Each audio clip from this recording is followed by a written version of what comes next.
Hey guys, welcome back to another Bums Blitz video. I'm your host, The Bum, and if you haven't already subscribed to the channel, please do that. Just click the little red button down below, and while you're there, click the thumbs up. Give me a little love before you even see the video. In this week's video, we're going to be doing some news type stuff. There's a whole bunch of stuff going on in the first week, and I want to cover it, so I chose a few stories to talk about. Let's just get right into it. So much stuff to talk about. It's the first week. Can't wait to get into it. I'm real excited for the season to start.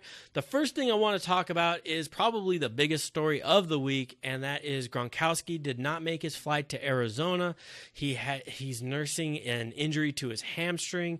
Really, for me, I think that the injury or this sitting is more precautionary than anything. I don't think it's too serious. Obviously, they don't want to rush him when he has, any kind of injury, but it's the first game of the year.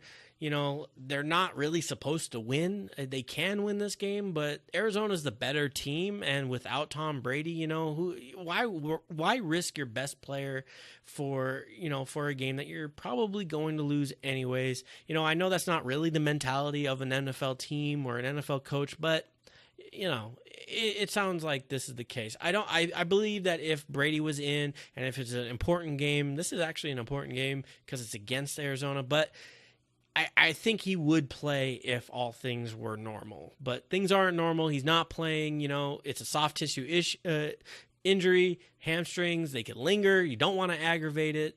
So they're sitting him. That's just it. So how does this affect you? Well, you are a Gronkowski owner, and you should have Martellus Bennett. That's all. That's all, right?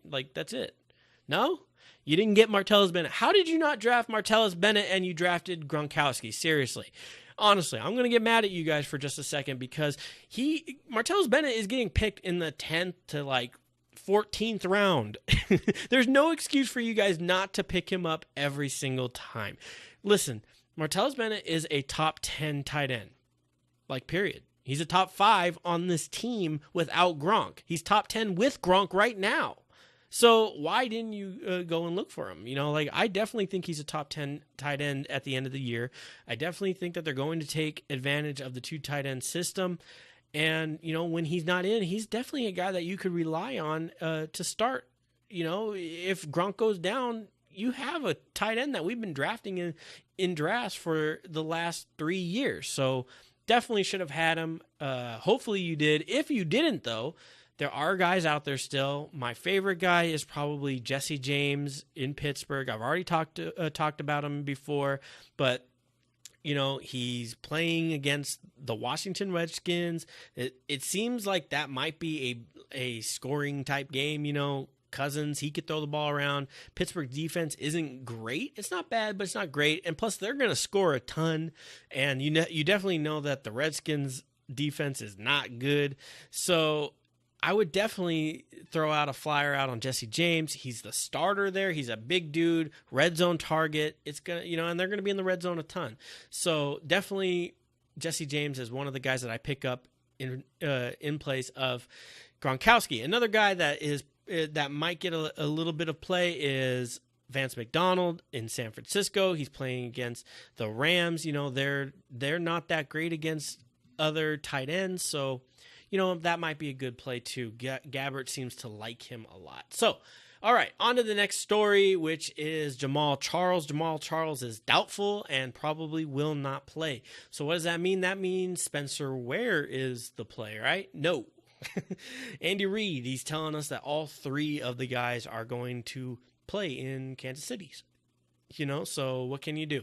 No, I actually thought that Spencer Ware was a good play this week. I still do think he's a pretty decent play, especially in Fanduel or any daily games that you play. Spencer Ware is someone you could get for a cheap price, and I do think he's going to score some good points. He has some success against San Diego, 100 and something yards, 19 carries, 2 touchdowns, so not bad in 2 games.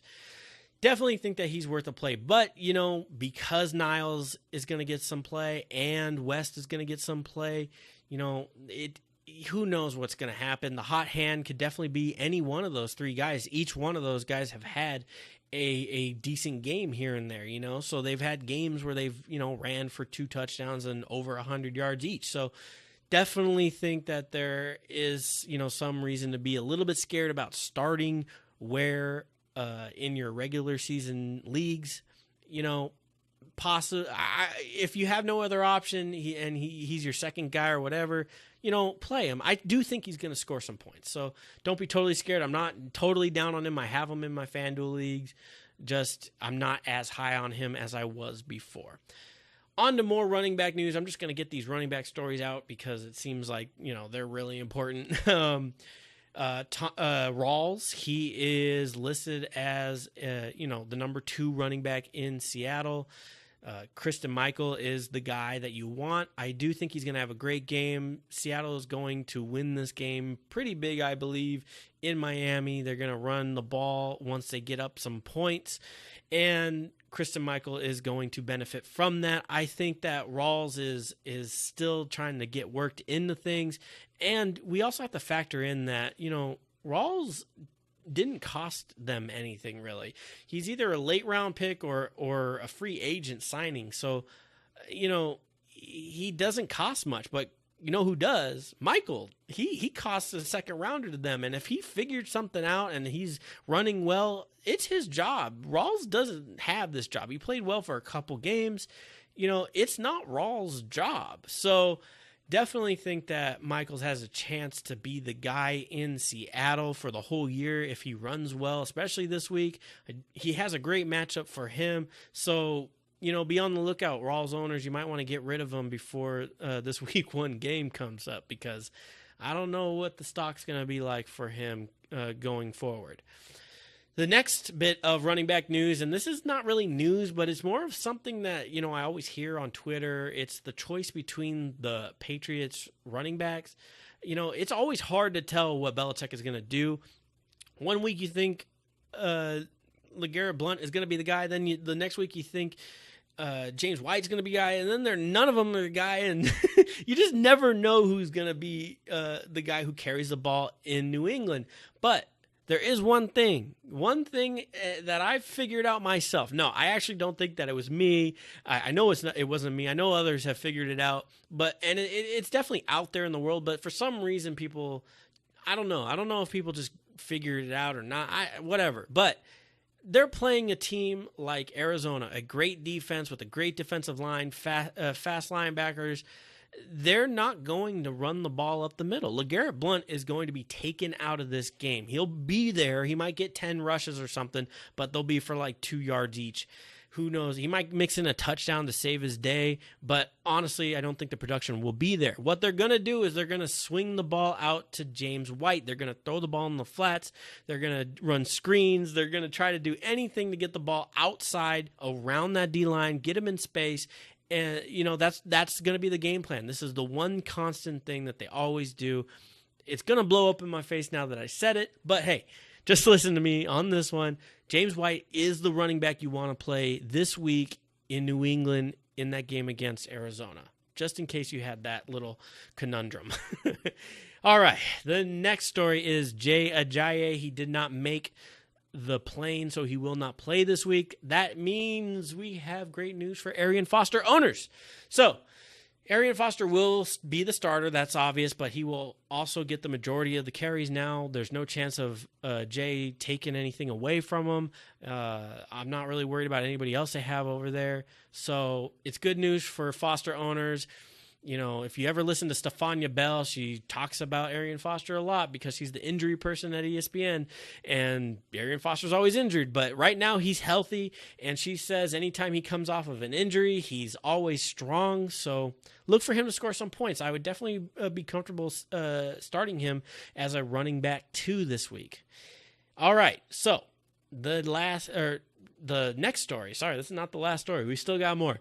The next story is Jimmy Graham. Jimmy Graham is actually playing. That's kind of odd to hear because the whole time we've been hearing that he was, doubtful or they didn't have a timetable, this and that. Well, we've learned that Seattle is really secretive and they're not truthful because it sounds like he's playing. Now, if you're like me, you own him because, he's way down there. There's a lot of upside to him. But if you really want to be like me, don't play him because I'm not going to play him this week at all. I don't trust that he is 100% yet. I believe that they're going to try to get him, worked in. The thing that will save him, and mark my words, don't yell at me if he scores a touchdown, because I'm saying the thing that's going to save his day is a touchdown.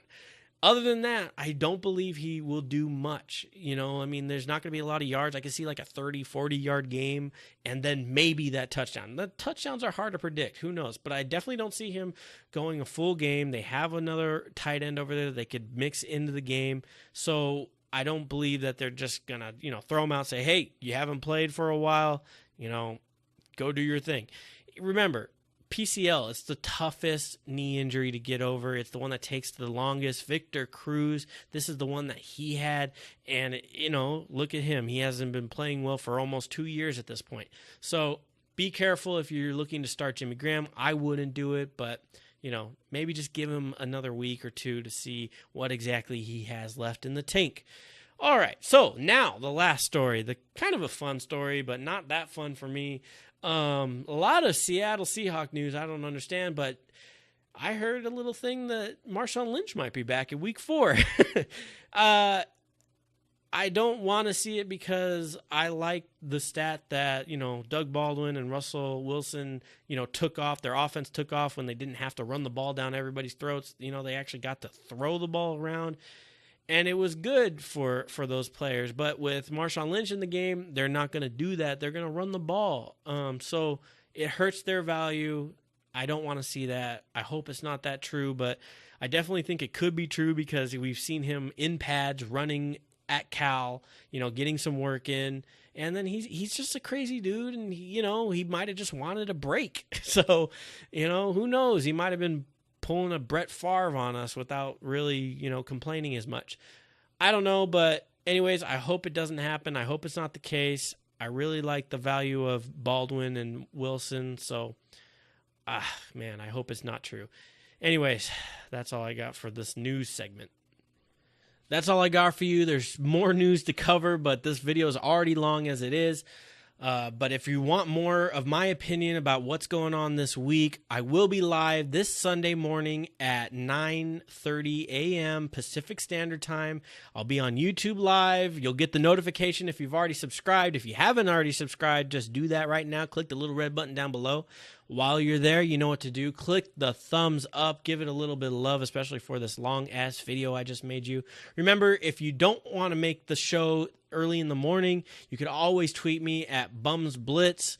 My website is bumsblitz.com. My Facebook is BumsBlitz Fantasy Football. I make it real easy for you. But yeah, anytime you have a question, just shoot me over a message and I will do my very best to answer it. Okay, till next time, I will see you later. Oh, and good luck, guys. It's week 1, baby.